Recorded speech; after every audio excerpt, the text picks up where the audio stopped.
acurácia dos exames pré-operatórios de imagem para o manejo dos cistos hepáticos, né?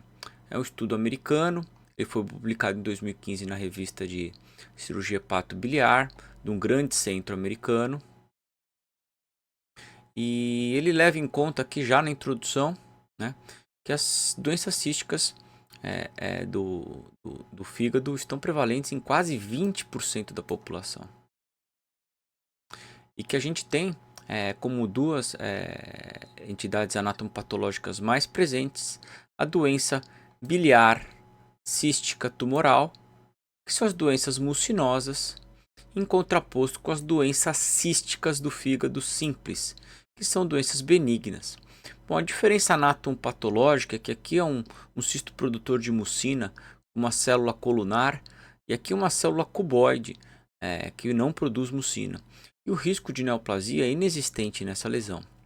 Essa lesão só ocasionaria o cisto simples um procedimento cirúrgico, caso sintomas. Já essa lesão mucinosa poderia incorrer em neoplasias, tendo que ser ressecadas, né? Então ele fez um estudo bastante amplo, que ele reavalia os prontuários de 92 a 2014, né? E todos os pacientes foram operados. Então ele compara os achados radiológicos com os achados anatomopatológicos, né? Aqui tem todo o processo estatístico, e isso acabou sendo revisado por dois autores, dois radiologistas, retrospectivamente, né?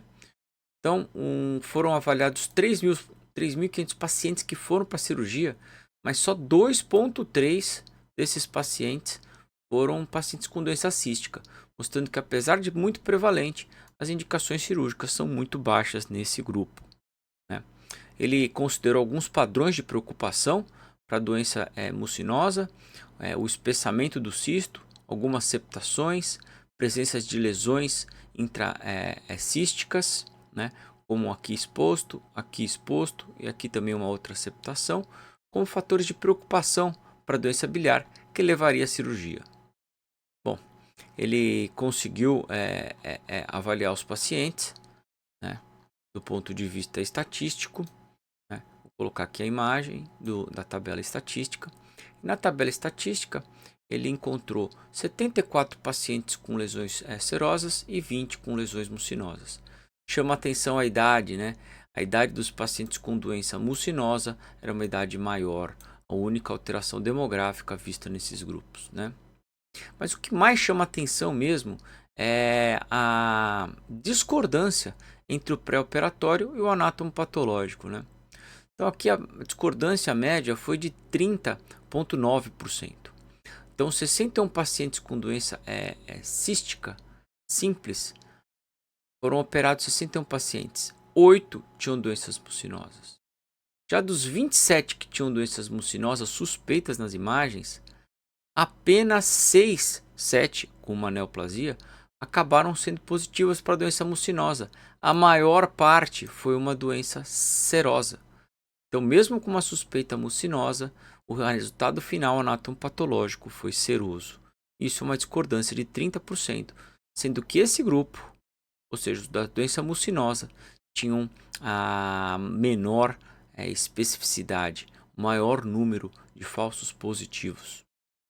Chama a atenção que ele conseguiu fazer uma biópsia de congelação em quase 38% dos casos, e ele mudou a conduta em 20% das vezes, né? Então, o que eu posso concluir desse artigo, que foi concluído aqui depois de uma vasta discussão, é que existem sim alguns sinais radiológicos que estão associados à doença mucinosa.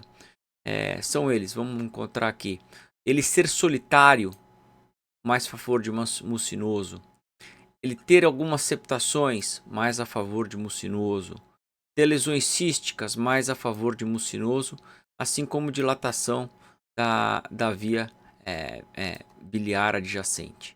Então, esses 4 achados levariam à suspeita de uma doença mucinosa, lembrando, com baixa especificidade. E ele confere que a biópsia por congelação poderia mudar a conduta, sendo segura, uma vez que nenhum dos casos apresentou complicação em relação à congelação.